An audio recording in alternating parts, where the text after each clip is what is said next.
guys, King Lizard, Xbox 360 and Forza Motorsport 4 race action. Today we're at Le Mans, and this is a GT, I believe it's a GT Pro 3 race from the event list in Forza Motorsport 4. And I'm currently driving a Ferrari F430 GT. And this is, as cars go, it's an R2 875 class vehicle in Forza Motorsport 4. It is a very good vehicle out of the box, so as you receive it in the game it's just a very good drive. I have however tuned mine specifically to my liking and my driving style, changing tyre pressures. I have changed gear ratios and gearing. I've also messed around a little bit with the alignment, as well as the downforce and stuff, so it's quite catered to me. It's how I like this vehicle. I can get a little bit of extra speed out of it, otherwise I'd be much closer to those vehicles behind. Now I am racing unbeatable AI, so the hardest AI opponents in the game, which is another reason why it's more essential if you're racing against this type of hardness to have your own tunes. Otherwise, you know, it's just very, very difficult racing stock cars against these computer AI. You can, if you're interested, get this tune of mine from my Forza Motorsport 4 storefront. Just look up my gamertag King Space Lizard as it's spelled in King Lizard's Game Lounge, my YouTube channel title. So Le Mans is just a very, very tough race. This, it's, you know, there's a lot of pressure on you, especially against unbeatable AI. You know, you've really got to keep the pressure on yourself, get through these corners cleanly and fast, and keep max speed up on the straights. If you slow down too much on any of those corners or take a little bit too long, that computer AI is going to catch you in no time and overtake you, and you know, then you're stuck in the pack. Once you get stuck in the pack with unbeatable AI in the mid pack, it's very difficult to get out of it without having accidents and stuff. Now I am driving with full-on hardness, so race damage and everything else. I do have some steering assists on because I prefer that, but things like stabilization, I do turn those off so I get better acceleration and stuff. I am actually driving automatic.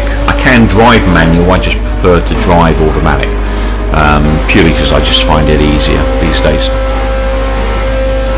Online, obviously, if you're racing online, Forza Motorsport 4, and you're racing, you know, a lot of the veteran guys, if you want a chance of winning, you're going to need to be driving manual to have a chance of that at all. Caught that dusty area there as I came out of that corner, made a bit of an error there, and you can see the result of doing that. These computer AI have got a lot closer to me.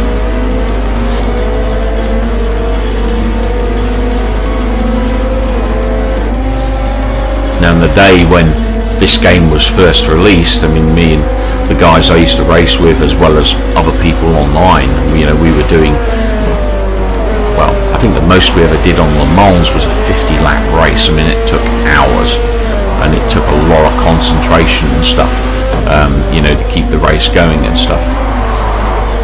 I think the best I ever did on a 50-lapper was second place, but it's a really, really tough, grueling race. And you know, because it's just so crazily fast, it's just that much tougher on your psyche and also your kind of mental ability to stay focused. It's one of the more difficult races, obviously the most difficult being Nuremberg or Fuji Mountain in Forza Motorsport 4. So this is lap 1 concluding, so I'm just in first place. As you can see, I haven't got a massive lead on the computers because they're unbeatable AI. They'll be very close. They're only an accident away. You make a mistake, it's all over. So massive straight here. We can power this as quickly as possible, and you need to start slowing down here. If you take that corner section just that little bit too quick, you'll land up in the sand. You need to slow right down for this S-bend and then boot it out here as we exit the apex. We can afford to flat it out here with the odd roll round. Very little braking going on. The only time I'll brake on some of these corners is if I know I've made a mistake and I need to slow down. we're putting the pressure on here. We're going to get to a right-hander. We do need to slow down a little bit for that, and then flat out. You do want to avoid that right-hander we just passed. You do want to avoid those chevrons, because on those chevrons there are these kind of bumps and they'll just throw you in the air at speed.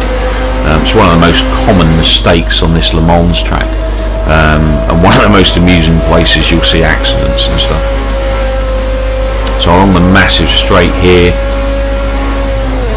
flat out here, I'm doing, just before that corner I'd have been doing around about 170 miles an hour, and then into these triangular shaped corners or technical sections cut out of the track.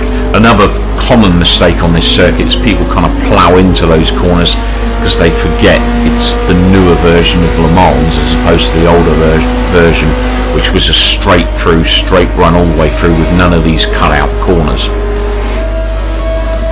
So this is the second cut out corner here, another triangular. This time it's deviating to the left as opposed to the right.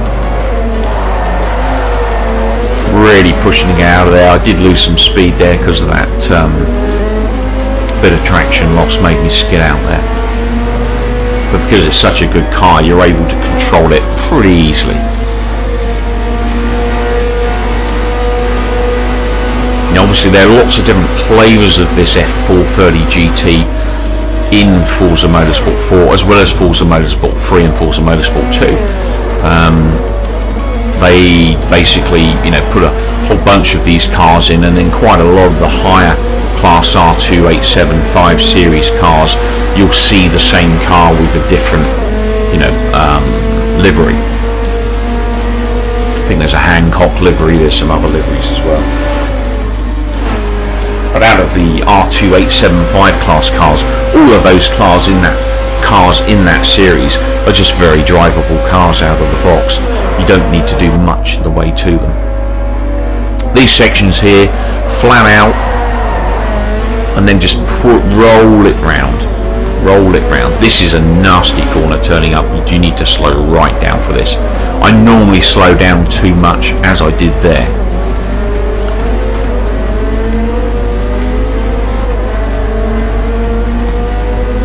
And obviously not too far away, in mid-May, we're going to hopefully be able to get our hands, if it's not delayed again, on Project Cars. That is obviously a new contender for the crown of Forza.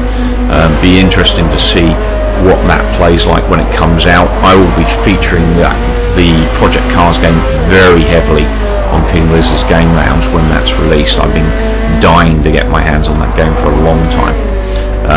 Obviously I'm posting masses of Forza Horizon 2 content at the moment, very Forza focused channel, the King Liz's Game Lounge, as well as grid orientated game as well, plus Drive Club.